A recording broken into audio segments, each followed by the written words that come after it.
गोवा मुक्ती दिन सोहळ्यासाठी भारताचे राष्ट्रपती रामनाथ कोविंद यांनी उपस्थित राहून हुतात्म्यांना श्रद्धांजली वाहिली।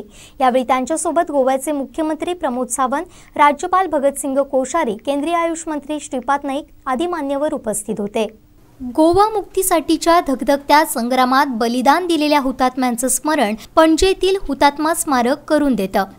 खास या सोहळ्यासाठी दिल्लीहून उपस्थित राहिलेले भारताचे राष्ट्रपती रामनाथ कोविंद यांनी हुतात्मा स्मारकावर पुष्पचक्र अर्पण करून हुतात्म्यांना आदरांजली वाहिली।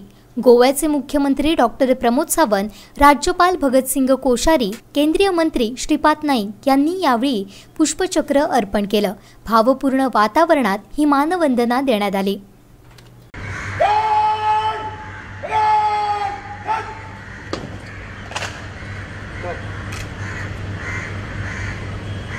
तुम्हाला जर हा व्हिडिओ आवडला असेल तर लाईक करा, शेअर करा आणि सबस्क्राइब करायला विसरू नका।